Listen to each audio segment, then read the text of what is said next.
Hello friends, बरायबाय नोंथांमोनखौ digital update एप्सनाव फिन खेबसेबाव latest updates लानानै फैदों लोगोफोर नोंथांमोननि इउनियन बेंकनिफ्राय साख्रिनि भेकेन्सि ओंखारना फैदों। दा जोंहा फरायनाया बेसेबां नांगोन, बैसोआ बेसेबां नांगोन, दा जोङो बेखौहाय अफिसियेल नटिफिकेसन थाबैनो नायगोन लोगोफोर। बेनिखायनो नोंथांमोना आं नोंथांमोनखौ फिन खेबसेबाव रिक्वेस्ट खालामहरबावनाय जाबाय नोंथांमोना चेनेलखौ साबस्क्राइब खालामनानै लाबानो जाबाय लोगोफोर। नोंथांमोना दासिमबो गोबाङानो साबस्क्राइब खालामनानै लायाखै चेनेलखौहाय। दा जोंहा इउनियन बेंकनिफ्राय जोंहा साख्रिनि भेकेन्सि ओंखारना फैदों दै लोगोफोर। दा साख्रिनि भेकेन्सिया जोंहा लोगोफोर गोबां डिपार्टमेन्टआव दङ, गुबुन डिपार्टमेन्टसफ्राव दङ। ओमफ्राय बेवहाय जोंहा लोगोफोर बिनि साख्रिनि भेकेन्सिया टटेल जोंहा 395। दा बेवहाय जोंहा मेनेजार, सिनियर मेनेजार, बेनिफ्राय chief manager, assistant general manager, deputy general manager बेबायदि डिपार्टमेन्ट दं आरोखि लोगोफोर। ओमफ्राय टटेल भेकेन्सियाहाय 395 दं दै लोगोफोर। दा नोंथांमोननि फरायनाया बेसेबां जानांगोन जों बेखौ नायगोन लोगोफोर।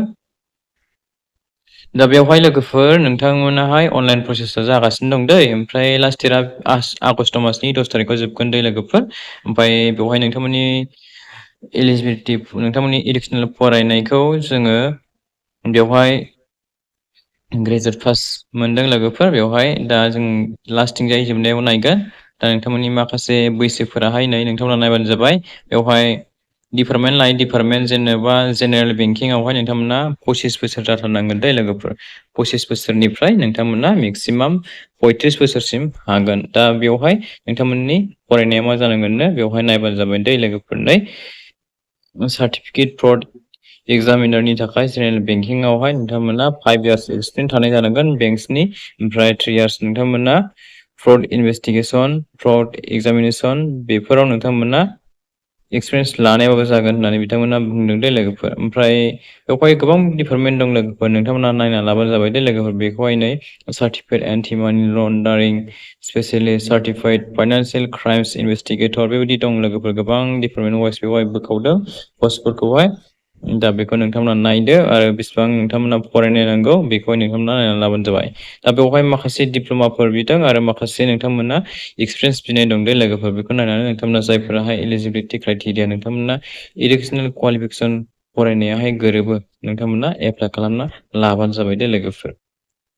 बेबायदिनो नोंथांमोननि फरायनाया ग्रेजुवेट पास जानाय, बिइ, बिटेक, एमटेक, एमइ नोंथांमोना बेबायदि जायफोर लादों नोंथांमोनाबो बेवहाय एप्लाइ खालामनो हागोन, एलिजिबोल जागोन होनदों दै लोगोफोर। बेखौ नोंथांमोना नायनानै लाबानो जाबाय। जोबोद बुरजा दं लोगोफोर डिपार्टमेन्टआहाय, बेखौ पस्ट बाय पस्ट बिथांमोना बोखावदों लोगोफोर, पार्ट बाय पार्ट बिथांमोनाहाय।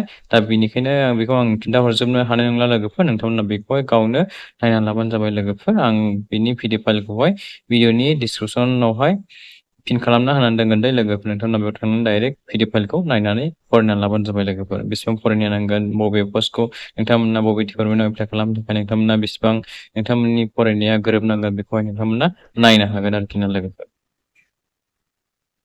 आरो नोंथांमोननि बैसोआबो बेवहाय गोबां रोखोमनि दङ। बेवहाय डिपार्टमेन्ट नायनाय, बहायबा 40 बोसोर, बहायबा 45 बोसोर नोंथांमोना बेबायदि बैसोसिम हागोन जाहैबाय लोगोफोर। बेबायदिनो बहायबा 18 बोसोरनिफ्राय, बहायबा 21 बोसोरनिफ्राय, बिब्दिनो नोंथांमोना 20 बोसोरनिफ्रायबो हागोन, बहायबा 22 बोसोरनिफ्राय हागोन। बेबायदि दंलाजोबो दै लोगोफोर। नोंथांमोना बेखौ फारि फारि गावनो नायनानै लाबानो जाबाय लोगोफोर। भिडिअआ जोबोद गोलाव जायो नालाय लोगोफोर, बेखौ खिन्थाहरजोबनांगौब्ला आरो खिन्थाहरनो हानाय नंला बेनिखायनो। ओमफ्राय जोंहा एज एलिजिबोल थायो नालाय लोगोफोर 5 इयार्स नोंथांमोना पास खालामना लाबानो जाबाय। जायनि गेजेराव नोंथांमोना 45 इयार्ससिम एप्लाइ खालामनो हायोब्ला नोंथांमोना 25 बोसोरसिम एप्लाइ खालामनो मोनगोन आरोखि ना लोगोफोर।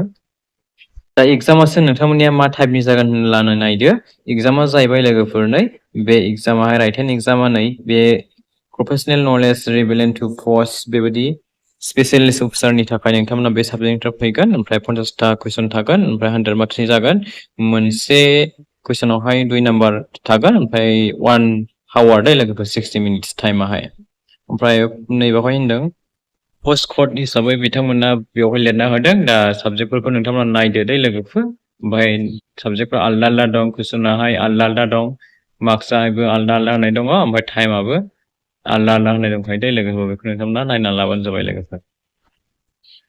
बेनिफ्राय लोगोफोर जोंना बे एग्जाम सेन्टाराहाय आसामनियाहाय गुवाहाटी डिब्रुगड़ बे मोननैयावल' दै लोगोफोर गुवाहाटी बेनिफ्राय डिब्रुगड़ बे मोननै सेन्टारावल' एग्जामखौ हैनो हागोन लोगोफोर नोंथांमोनाहाय